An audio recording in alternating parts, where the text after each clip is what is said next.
दोस्तों जल्दी से आपके अपने चैनल और गुरुजी को सब्सक्राइब करें और घंटी पर क्लिक कर दें ताकि आपको पता चल जाए कि अपना इंग्लिश का पीरियड शुरू हो चुका है। स्टूडेंट्स, कैसे हो आप लोग? आई होप सब बढ़िया होंगे। तो हम लोगों ने लास्ट अपने जो लेक्चर में अरबी स्टोरी है वो कंप्लीट कर ली थी। अभी हम उसके कुछ इंपॉर्टेंट क्वेश्चंस के बारे में डिस्कशन कर लेंगे जो एग्ज़ाम पॉइंट ऑफ व्यू से इम्पॉर्टेंट है। तो चलिए आगे बढ़ते हैं हम लोग। हाँ चलो, थीम्स। सबसे पहले हम देखते हैं थीम्स का क्वेश्चन बन सकता है जो कि बहुत ही कॉमन क्वेश्चन होता है। वो लगभग आप हर स्टोरी, कोई भी नॉवल, ड्रामा कहीं भी उठाएं, ऐसे थीम तो कहीं भी आ जाएगी। तो थीम, इस स्टोरी में थीम्स कौन कौन सी? एक्चुअली इन थीम्स पर भी सेपरेट क्वेश्चन आ जाता है। कुछ इंपॉर्टेंट थीम होती है जो ज़्यादा, उस पर सेपरेट क्वेश्चन भी बन सकता है। तो देखिए थीम्स स्टोरी में क्या है। पहली तो है coming of age. Coming of age का मतलब होता है जब आप टीन एज की अवस्था से अडल्टहुड की तरफ बढ़ रहे हैं, मतलब जो आपका ग्रो होने की जो एज है ना आपकी बढ़ रही है, आप जो लाइफ में एक्सपीरियंस करते हुए childhood to teenage to adult age, तो इसको कमिंग ऑफ एज बोलते हैं। जो आपकी मतलब आपकी उम्र बढ़ रही है, आप बढ़ रहे हैं उम्र में, तो ये कमिंग ऑफ एज की थीम इसमें है। और कैसे वो आपको पता चलता है कि देखो अडल्ट हो, टीन एज में जाकर देखेंगे, जब आप अडल्टहुड में एंट्री करते हैं, आप अडल्ट होते हैं, तो उस वक्त जो फेज है ना, वो फेज में होता क्या है दैट यू यस, आप इस चीज़ के तो बिल्कुल you are fond of playing games with the friends. तो आप फ्रेंड्स के साथ में गेम्स खेला करते हैं, जो कि स्टोरी में भी है कि जो नरेटर अपने दोस्तों के साथ में खेलता रहता है शाम के टाइम पे अपनी मतलब कॉलोनी या एरिया की गलियों में। तो पहली चीज़ तो है कि गेम्स प्लेड विद फ्रेंड्स, जो कि कॉमन है, और वो कमिंग ऑफ एज की थीम को रिफ्लेक्ट करता है कि आप अपने दोस्तों के साथ में उस उम्र में ज़्यादा अधिक गेम वगैरह खेल कूद खेलते हो, मतलब कोई भी गेम वगैरह ऐसे खेलते हो। दूसरी चीज है immature infatuation with Mangan sister and loses previous interest. ये बहुत ज़्यादा कॉमन चीज़ है कि इस जो स्टेज है, टीनेज की जो लाइफ में स्टेज है, ये इस स्टेज में या फिर इस लाइफ के इस फेज में हम क्या होते हैं कि बहुत जल्दी किसी चीज़ से अट्रैक्ट हो जाते हैं। वो कोई चीज़ हो सकती है, कोई गोल हो सकता है, कोई पर्सन भी हो सकता है। अपनी इस स्टोरी में अरबी में क्या है, मैंगन की सिस्टर है, उससे इन्फेचुएट हो गए हैं। कौन? हमारे नैरेटर जो कहानी सुना रहे हैं। वो नैरेटर एक्चुअली, इसमें आप ये मान सकते हैं कि नैरेटर खुद की कहानी भी सुना सकते हैं और किसी और की भी, किसी और पर्सन है ये। इसमें आप ये नहीं ले सकते डायरेक्ट, ना मानिए कि वो खुद जेम्स जॉयस हैं जो कि अपने बचपन की कहानी सुना रहे हैं, ऐसा पक्का नहीं है। आप ये मान सकते हैं कोई दूसरा पर्सन है जो खुद की कहानी सुना रहा है, ये कह सकते हो आप। तो जो भी है, चाहे वो दूसरा पर्सन है, खुद जेम्स जॉयस है, पर जो नैरेटर है वो अपनी कहानी सुना रहा है अपने बचपन की, अपने टीनेज अवस्था की, जब वो अडल्ट हो रहा था। तो इसमें स्टोरी में जो नैरेटर है वो क्या है, वो मैंगन की सिस्टर की तरफ अट्रैक्ट हो जाता है, एक तरह से इन्फैचुएट। उसको लगता है कि उसको पसंद करता है, उसको खुद को नहीं पता कि वो किस तरह की फीलिंग से गुजर रहा है। ही डजंट नो कि that is it some sort of attraction, infatuation और लव, क्या है, कुछ भी क्या है उसको कुछ पता नहीं है। बस उसको ये पता है कि उसको उस लड़की की फ्रेंडशिप गेट करनी है, प्राप्त करनी है। तो वो इस फेज में क्या होता है कि वो इस इन्फैचुएशन, इस लगाव, इस अट्रैक्शन के चक्कर में क्या होता है, मैंगन की सिस्टर की तरफ जो अट्रैक्ट होता है, उससे वो क्या करता है, अपने प्रीवियस इंटरेस्ट को लूज कर देता है। प्रीवियस इंटरेस्ट मतलब जो पहले अपने दोस्तों के साथ खेला कूदा करता था वो बंद कर देता है। क्यों? क्योंकि अब उसको उसका एक नया इंटरेस्ट डेवलप हो गया है और उस इंटरेस्ट के सामने वो खुद को एक तरह से एडल्ट शो कर रहा है, that I am an adult, कि मैं एक एडल्ट हूँ, मैं बच्चा नहीं हूँ, बच्चों के साथ नहीं खेलता हूँ। तो ये भी एक निशानी है कि जब हम इस एज में होते हैं, इस फेज में होते हैं, इस स्टेज में होते हैं, तो हम जनरली इस तरह से एक्ट करते हैं कि हम तो बड़े हो चुके हैं और दूसरों के सामने बड़ा दिखाएंगे खुद को, अपने फेलो फ्रेंड्स के साथ में। तो यहाँ पर भी एक तरह से वही चीज़ हो रही है कि वो मैंगन की सिस्टर के चक्कर में अपने जो पहले के जो इंटरेस्ट है वो खो रहा है। वो खेल कूद करना उसने बंद कर दिया, अब घर के अंदर ही रहता है, उसी ख्यालों में खोया रहता है, अपने दोस्तों को बस ऊपर से देखता रहता है पर खेलता नहीं है उनके साथ में। उसको लगता है कि ये क्या बेवकूफ़ी भरी गेम खेल रहे हैं। वो ऐसे मतलब रिएक्ट करने लगा है अपने दोस्तों को देखिए, ये क्या बेवकूफ़ी भरे गेम खेल रहे हैं। तो कमिंग ऑफ एज की ये निशानी है। तीसरी चीज़ हम देखते हैं कि इंसान अडल्ट जब, क्योंकि उस स्टेज में क्या होता है, आप अक्सर जिद्दी हो जाते हैं, you started to get stubborn, आप स्टबर्न हो जाते हैं, रिबेलियस नेचर हो जाता है, आप डेफियांट हो जाते हैं। तीनों एक ही चीज़ है, डेफियांट, स्टबर्न, रिबेलियस। रिबेलियस मतलब विद्रोही स्वभाव के, स्टबर्न मतलब जिद्दी, डेफियांट मतलब जिद्दी। तो you started to act in defiant manners with elders, specially अपने बड़ों के साथ में आप क्या होते हैं, डेफिएंट हो जाते हैं या फिर आप स्टबर्न हो जाते हैं, उनके सामने जिद्दी हो जाते हैं। इधर भी ऐसा ही हो रहा है कि आपने देखा होगा, मतलब आपने पढ़ा होगा और मैंने आपको समझाया कि अरबी स्टोरी के अंदर जब वो अपनी आंट को बताता है कि मुझे अरबी बाजार जाना है, आंट चलो रेडी हो जाती है, वो सवाल जवाब करती है, पर वो थोड़ा इरिटेट फील करता है और अंकल के सामने तो स्पेशली इरिटेट फील करता है कि मुझे क्यों नहीं जाने दिया जा रहा। मतलब देखो मैंने पहले ही बोल दिया था शनिवार को मुझे जाना है और वो उस दिन भी टाइम पे नहीं आया, लेट आए, मैं खुद लेट हो गया हूँ।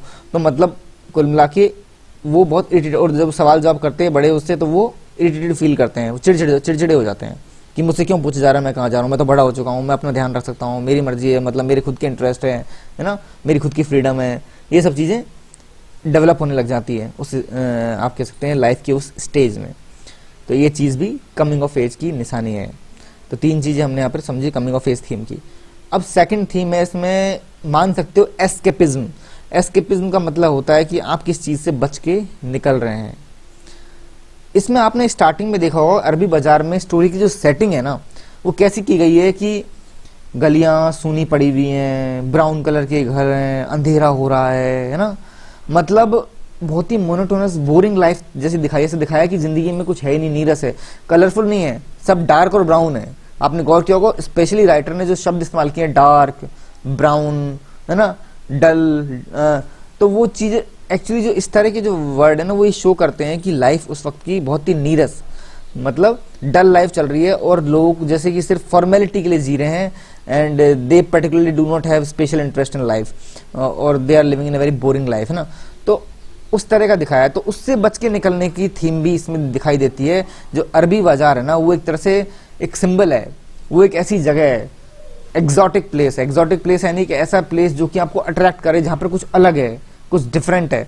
तो अरबी बाजार का नाम जो राइटर के मतलब सॉरी नैरेटर के जो मुंह पे आता है, मतलब वो देखता है कि अरबी बाजार, उसके ख्याल में जब पहली बार आता है ना, तो उसको ऐसा लगता है कि yes it's an eastern place, ये तो ईस्टर्न जगह है, एक ईस्ट के देशों से मतलब एक तरह से उनके कल्चर को, उनके वहाँ के रिफ्लेक्ट करने वाली जगह है, बहुत अच्छा मार्केट है, मतलब एक ऐसी जगह है जहाँ पर वो अपनी इस डल मोनोटस लाइफ से बाहर निकल के कुछ नया देख पाएगा। तो अरबी बाजार एक तरह से एक जगह बन गई उसके लिए, किस चीज़ की, इस बोरिंग लाइफ से भाग के जाने के लिए। दूसरी चीज, अट्रैक्शन टुवर्ड्स मैंगन्स सिस्टर। देखो एस्केपिज्म में इसमें एक चीज और है कि मैंगन की सिस्टर ने अरबी बाजार जाने की बात की थी, मतलब वो खुद नहीं जा पा रही थी, तो उससे पूछा था उससे सिर्फ नरेटर से कि क्या तुम जा रहे हो क्या।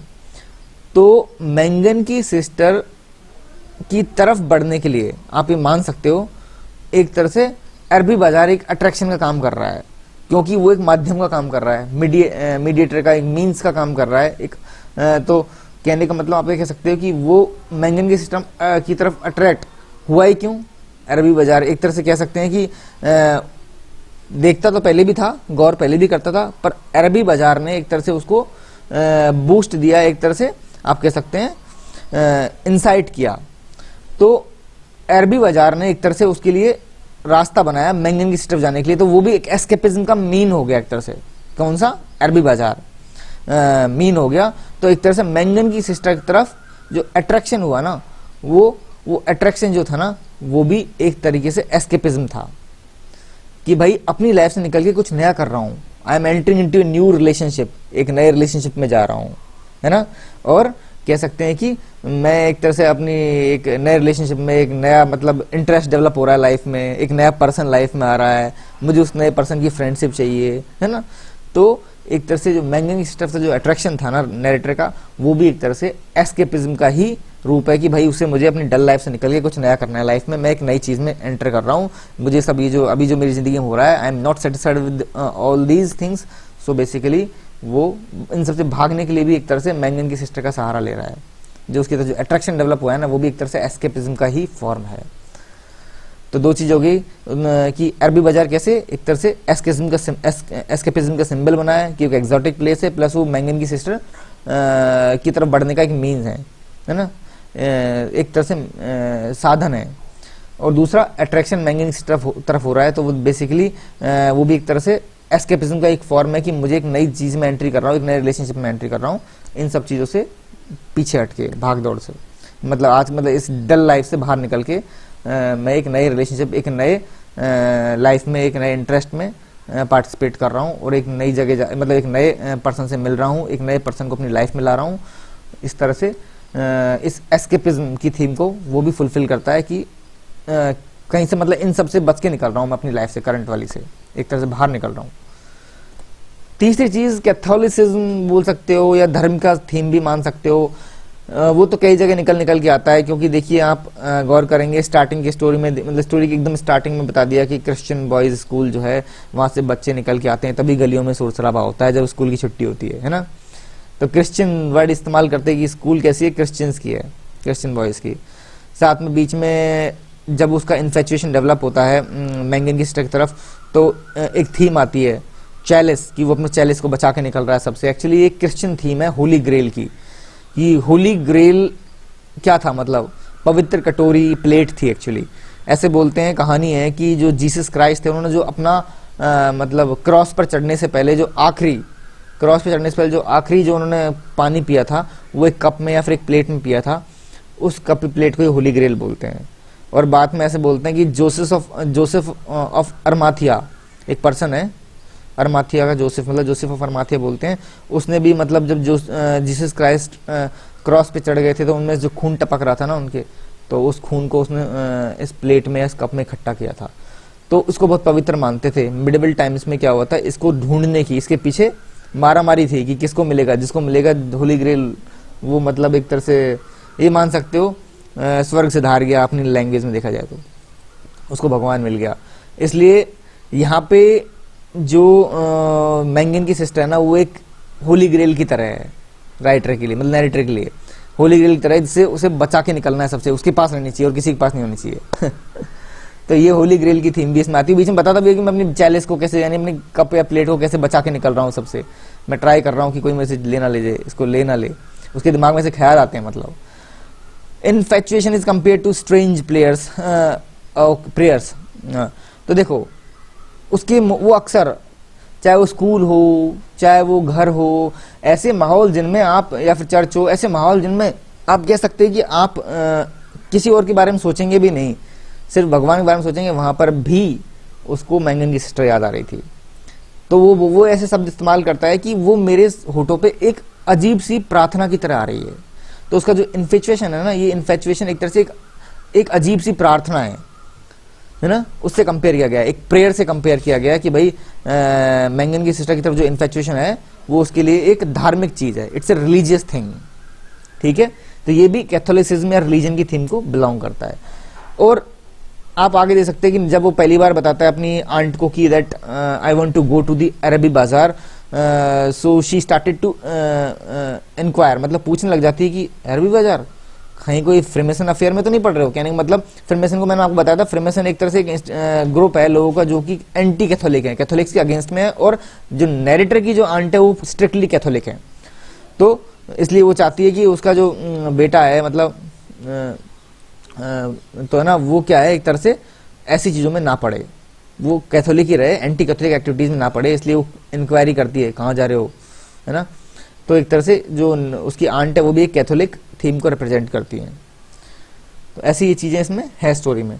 फिर आप कह सकते हैं सेक्सुअलिटी भी स्टोरी में है, नॉट वैसा नहीं, वल्गर वे में नहीं, बट सिंबॉलिक वे में।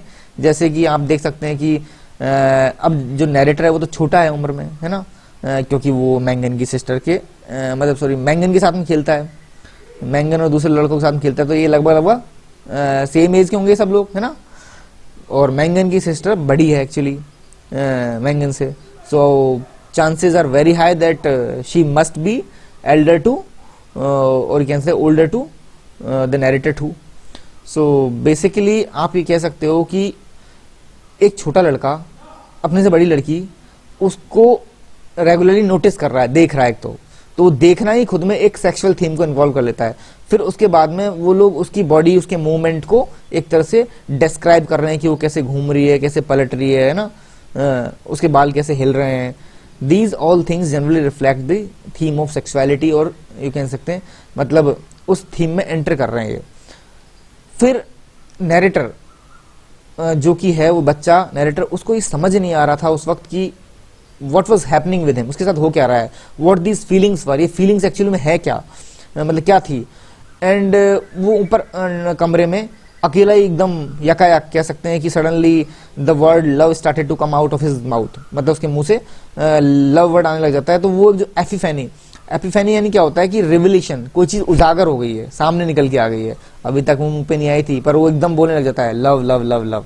वो जो लव लव लव उसके मुंह से निकलता है ना, वो एपिफेनी, उसका रियलाइजेशन है that he must have some feelings which may be equal to love और सिमिलर टू लव और डिसइल्यूजनमेंट भी हो सकता है। मतलब उसके अंदर कोई तो कुछ तो फीलिंग्स हैं ऐसी जो लव जैसी हैं, जो कि एक तरह से उसके मुंह से निकल के आ गई है। जो वो लव लव निकलता है ना, वो भी एक सेक्सुअलिटी का ही एक तरह से फॉर्म है। जो एपिफेनी थी ना, वो उसका जो रियलाइजेशन था, that was also a form of sexuality, theme of sexuality. Third thing is the girl talking with the two man eight अरबी बाजार। देखो अरबी बाजार में वो जो लड़की होती है, जो दुकान वाली, वो बाहर खड़ी दो लड़कों से बात कर रही होती है। They were general topic about something about relationship और मीटिंग ईच अदर, मतलब हंसी मजाक, कह सकते हैं जोक्स भी कैसे सेक्सुअल मैनर में थोड़े थोड़े से, वो इम्प्लिसिट नॉट एक्सप्लिसिट नहीं होता है, क्लियरली नहीं बात कर रहे हैं ऐसी, परंतु वो उनकी चैट से ही लग रहा था। तो जो वो चैटिंग था दो डिफरेंट जेंडर्स में, इक्वल एज के लगभग एक लड़की दो लड़कों से बातें कर रही है, तो वो भी एक तरह सेक्सुअल थीम को ही शो करता है।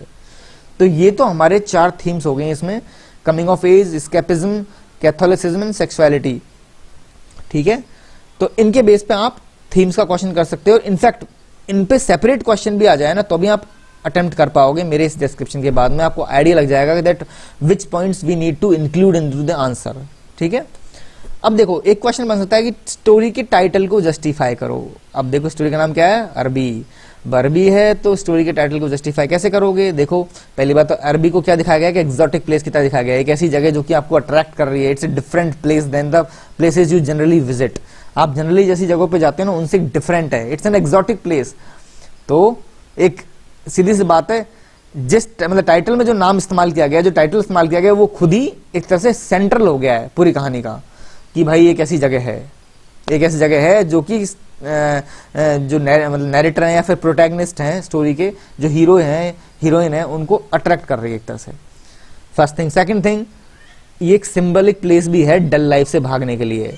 आप जिंदगी में स्कूल जा रहे हो, घर आ रहे हो, अपनी गलियों में वहीं भटक रहे हो, वहीं खेल रहे हो, बच्चों के साथ खेल रहे हो, अंधेरा हो गया शाम को, लाइट जल रही है, अंधेरा हो रहा है, मतलब it's dull and monotonous life which was going on into the life of narrator. तो नैरेटर की लाइफ में एक डल लाइफ चल रही है, मतलब, और उस लाइफ से बाहर निकलने के लिए नैरेटर को एक दूसरी जगह चाहिए। सो अरबी बाजार इज ए सिंबल, वो एक चिन्ह है उस लाइफ से बाहर निकल के एक डिफरेंट, एक मोर इंटरेस्टिंग लाइफ में जाने का, एक इंटरेस्टिंग प्लेस पे जाने का। So it's a symbolic place to run away from the dull life. ठीक है। थर्ड थिंग है कि means to fulfil narrator's desire to get friendship of Mangan sister. बिल्कुल, ये एक साधन भी है मैंगन की सिस्टर की फ्रेंडशिप को प्राप्त करने का। सीधी सी बात है, क्योंकि जब पहली बार वो वर्ड लेती है कि अरबी बाजार तुम जा रहे हो, तो तभी उसके दिमाग में पहली बार मतलब अरबी बाजार का भूत सवार होता है कि हाँ, अगर मैं अरबी बाजार जाऊंगा, इसके लिए कुछ लेके आऊंगा, तभी ये मेरी तरफ अट्रैक्ट होगी, मेरे से फ्रेंडशिप करेगी। तो एक तरह से वो अरबी बाजार उसके लिए साधन बन गया मैंगन की सिस्टर की दोस्ती को पाने के लिए। तो ये चीज बिल्कुल, जो चीज साधन बन गई और वो टाइटल में भी इस्तेमाल हो रही है, तो definitely that thing is important. और वो जस्टिफाई भी करती है टाइटल को, क्योंकि उसका जो क्वेस्ट था, क्वेस्ट क्या था उसका, मैंगन की सिस्टर को प्राप्त करने का, उस क्वेस्ट का साधन बन गया, उस क्वेस्ट को प्राप्त करने का एक तरह साधन बन गया अरबी बाजार।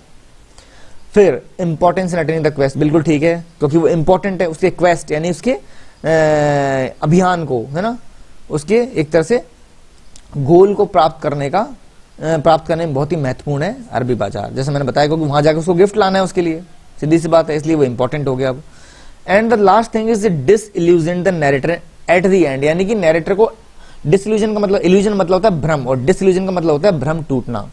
नैरेटर का जो भ्रम टूटता कब है, जब वो अरबी बाजार में देखता है जाके कि एक तो इसमें कुछ भी ऐसा खास नहीं है, वही उसको वेस्ट मिलते हैं, मतलब गुलदान पड़े हुए हैं, चटाई हैं, बस कालीन, मतलब कारपेट वगैरह, उसको कुछ ऐसा चाय कटोरी, मतलब कप वगैरह उनके सेट हैं, उसको कुछ भी ऐसा एक्स्ट्राऑर्डिनरी दिखा नहीं बाजार में, जिसकी वजह से वो उसके पीछे पड़ा हुआ है। मतलब वो बाजार आना चाहता था, उसे बाजार में से कुछ लगा नहीं जिसकी वजह से वो उस चीज को लेके मैंगन की सिस्टर को इंप्रेस कर सके। तो वो देखता है कि यार इस बाजार में तो कुछ है ही नहीं, मतलब वो he was totally got disillusioned, पूरी तरह उसका पूरा भ्रम टूट जाता है that there is nothing special in this place. कि कुछ भी नहीं है इसमें ऐसा स्पेशल जिसकी वजह से मैं यहाँ पर इतने भाग के आना चाहता था और मैं यहाँ से कुछ ले जाना चाहता था मैंगन की सिस्टर को इम्प्रेस करने के लिए। सो अरबी बाजार एक तरह से वो जगह भी बनी जिसने उसके भ्रम को तोड़ा, उसको डिसइल्यूजन किया, उसके भ्रम को तोड़ा लास्ट में, समझे।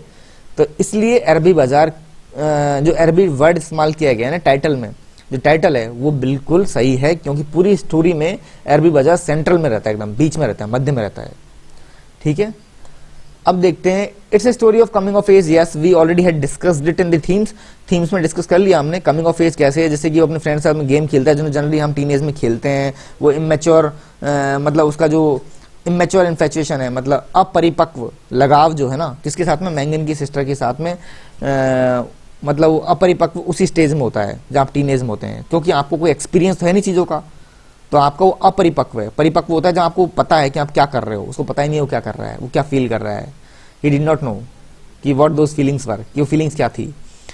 और फिर वो इंटरेस्ट भी लूज कर देता है, पहले गेम खेल मतलब इस चक्कर में अपने दोस्तों के साथ खेलना कूदना भी बंद कर देता है। सो ये क्या है, कमिंग ऑफ एज के ही एक तरह से सिम्बल्स हैं। साथ में वो जिद्दी भी हो जाता है अपने एल्डर्स के प्रति। साथ में वो इस एज में क्या होता है, जो लाइफ का ये फेज है, इसमें क्या करते हैं हम लोग, हम डिसाइड करते हैं कि हमें लाइफ में कुछ करना है, मतलब वो बोलते हैं ना बड़ी बड़ी फेंकना शुरू हो जाते हैं। ठीक है, रियलाइजेशन बाद में आता है हमको कि हम लाइफ में क्या कर सकते हैं क्या नहीं कर सकते, पर ये जो स्टेज होती है ना इसमें हम लोग डिसाइड करते हैं, हाँ मैं तो वो बनूंगा, मैं वहाँ जाऊँगा, मैं वहाँ करूँगा, मैं वो करूँगा, मैं वो प्राप्त करूँगा, मैं अमीर बनूंगा, डॉक्टर बनूंगा, IAS बनूंगा, टीचर बनूंगा, कुछ भी मतलब डिसाइड करते हैं जोश जोश में दूसरों को देख देख के। वो बाद में हमारे गोल चेंज हो जाते हैं, कुछ के नहीं चेंज होते हैं जो बहुत ही डिटरमाइंड होते हैं और जो सही में देखा जाए तो उस चीज़ में आगे बढ़ना चाहते हैं। पर मोस्ट ऑफ द लोग 90% लोग गोल भी चेंज जाते हैं, उनके जो टीन एज में जो उन्होंने सपने देखे थे ना वो पूरे चेंज जाते हैं। वो देखते हैं कि नहीं ये तो नहीं है, ये बाद में तो इंटरेस्ट चेंज होता है उनका, या फिर वो सोचते हैं कि नहीं ये मेरे बस की बात नहीं है। तो ये एज क्या होती है, क्वेस्ट को डिसाइड करने की, आपको कहाँ जाना है, क्या प्राप्त करना है, वो जो सपना आपने फिक्स किया है ना उसको डिसाइड करने की, उसकी तरफ बढ़ने की एज होती है एक तरह से। साथ में एज होती है फेलियर्स की, क्योंकि मोस्ट ऑफ द लोग इसमें फेल भी हो जाते हैं, क्योंकि पास होने के लिए आप डिटरमाइंड होने चाहिए और आप कह सकते हैं एक्सपीरियंस भी होने चाहिए किसी चीज़ में। जैसे इसमें देखो, the narrator was not experienced in such things, love वगैरह उसको कुछ नहीं पता है क्या होती हैं, उसमें उसका कोई एक्सपीरियंस नहीं है, वही बच्चा है, तो बेसिकली वो फेल होना ही है उसका इस चीज़ में। और ऊपर वन साइडेड है पूरी पूरी चीज़ ही, सामने वाले को तो पता भी नहीं क्या हो रहा है दूसरी तरफ वो चीज़ है, ये तो वैसी वाली चीज़ है। तो देखो अब क्योंकि कमिंग ऑफ एज का ये भी एक है कि ऐसी लाइफ की इस स्टेज में ऐसी चीज़ें होती हैं हमारे साथ में, और ये सबके साथ में कॉमन है। इट्स नॉट, ऐसा नहीं है कि सिर्फ आपके साथ में हो रही है, फिर सिर्फ नैरेटर के साथ में हुई है, ये नॉर्मली सबके साथ में होता है ऐसा। तो ये आप 5 पॉइंट है जो कमिंग ऑफ एज में यूज़ कर सकते हो, इनसे आपका आंसर कंप्लीट हो जाएगा।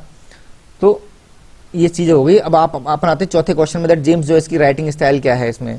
देखो जेम्स जॉयस ने क्या किया है कि पूरी स्टोरी को एक फर्स्ट पर्सन के हिसाब से दिखाया है, मतलब एक फर्स्ट पर्सन आई के फॉर्म में, कि मैं क्या करता था, मैं वहाँ था, मैं जीता था, मेरी लाइफ में ये हो रहा था, तो आई के फॉर्म में दिखाया है, उसे फर्स्ट पर्सन नरेशन बोलते हैं। तो ये दिखाया है इसमें, आई फर्स्ट पर्सन नरेशन हुआ है स्टोरी के अंदर ना, ये स्टाइल यूज़ करी है उसने लिखने में। साथ में कैरेक्टर जो है ना, जो प्रोटैगनिस्ट है, प्रोटैगनिस्ट का जो चरित्र है ना वो कैसे दिखाया है कि वो किस तरह का है, वो उसके खुद के एक्शन से दिखाया है कि वो क्या कर रहा है अपनी स्टोरी में, मतलब स्टोरी में कर क्या रहा है। ऐसा नहीं है कि ऊपर से डिस्क्राइब कर रहा है नैरेटर कि नहीं हाँ मैं बचपन में ये करता था, मैं वो करता था, नहीं नहीं नहीं, लाइफ स्टोरी चल रही है मैं के फॉर्म में कि हाँ मैं वहाँ मैं ये कर, मतलब मेरी लाइफ में ये है वो है, मैंगन की सिराई लाइफ में, मतलब क्या बोलते हैं, मुझे अरबी बाजार जाना है, मतलब सब कुछ रियल टाइम में चल रहा है। ऊपर से नैरेटर कुछ नहीं बोल रहा है कि मतलब नैरेटर एक्चुअली जो प्रोटैगनिस्ट है, हीरो है हमारा, उसके कैरेक्टर को खुद एक्सप्लेन नहीं कर रहा है। वो एक्सप्लेन कैसे कर रहा है, कैरेक्टर जो मतलब जो नैरेटर है, मतलब सॉरी जो प्रोटैगनिस्ट है, हीरो जो है, वो खुद ही जो करता है ना उससे सेल्फ एक्सप्लेन हो जाता है कि हाँ इसका कैरेक्टर ऐसा है, उसके खुद के एक्शन से सेल्फ एक्सप्लेन। देखो सीधी सी बात है, वो मैंगन की तरफ मतलब एक तरह से अट्रैक्ट होता है और बिल्कुल पागल सा हो जाता है कि हाँ मुझे उसको प्राप्त करना है, अरबी बाजार जाना है। तो एक तरह से उसे क्या पता चलता है, वो इम्पल्सिव है। पहली बात तो वो इम्पल्सिव है, इम्पल्सिव मतलब जो अपने मतलब सोच समझ के डिसीजन नहीं लेता, तुरंत ही अफेक्ट हो जाता है दूसरों को देख के या फिर उस तरह से। तो इम्पल्सिव है, इनएक्सपीरियंस्ड है, अडल्ट एज के थ्रू गुजर रहा है, तो मतलब उसके कैरेक्टर को दोस्तों से एक तरह से, लड़की के लिए दोस्तों से पीछे छुड़ा लिया, मतलब उसने एक तरह से उनसे मिलना छोड़ना मतलब बंद कर दिया। तो उसे खुद के एक्शन से बता रहा है कि प्रोटैगनिस्ट का कैरेक्टर कैसा है, ना कि वो खुद एक्सप्लेन कर रहा है। फिर हम देखते हैं कि टीनेजर, हाँ मतलब जो टीनेजर जो है उसकी खुद की आंखों के द्वारा एक तरह से, मतलब उसके नजरिए से दिखाई गई है स्टोरी। एक तो उसकी अडल्टहुड में एंट्री करने की, एक तो उसके नजरिए से दिखाई गई है, और दूसरी किसके नजरिए से दिखाई गई है, एक अडल्ट, कि मैं एक अडल्ट हूं, मैं पास्ट में ऐसा था। वो एक अडल्ट जो अपने पास्ट की चीजों के बारे में सोच रहा है ना। तो दोनों नजरिए से दिखाई गई है, टीनेजर के नजरिए से भी स्टोरी को दिखाया गया है और एक अडल्ट के नजरिए से दिखाया गया है। फिर हम देख सकते हैं कि लास्ट में जो टीनेजर है, जो अपना जो प्रोटैगनिस्ट है, उसको खुद सेल्फ रियलाइज होता है। मतलब डिक्टेटर नहीं बताता, डिक्टेटर डिक्टेट नहीं करता कि तुम ये गलत कर रहे हो या तुम ये सही कर रहे हो। उसको खुद ही लाइफ में अपनी घटनाओं को फेस करके उसको खुद ही को सेल्फ रियलाइज होता है कि that he was doing wrong, कि वो गलत कर रहा था, फालतू में पागल हो रहा था इस चीज के पीछे। तो उसको सेल्फ रियलाइजेशन करवाता है, ना कि खुद बता के करवाता है। नैरेटर खुद बोल के रियलाइज नहीं करवाता है, वो सेल्फ रियलाइजेशन के थ्रू दिखाता है स्टोरी में कि कैसे उसको खुद सेल्फ रियलाइज होता है।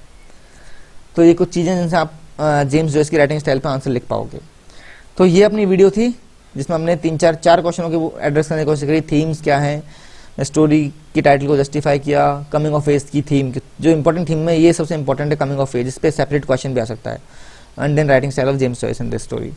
सो I hope you must have enjoyed and understood what I was teaching you. Lecture आपको आई होप बोरिंग ना लगा हो, इंटरेस्टिंग लगा हो, और समझ में भी आया होगा आपको कि एक्चुअल में अरबी स्टोरी में है क्या क्या, मतलब इसकी क्या थीम्स हैं, क्या क्वेश्चंस इसमें बन सकते हैं। तो आप प्रिपेयर करें और अपने एग्जाम्स को ढंग से दें। Have a good luck.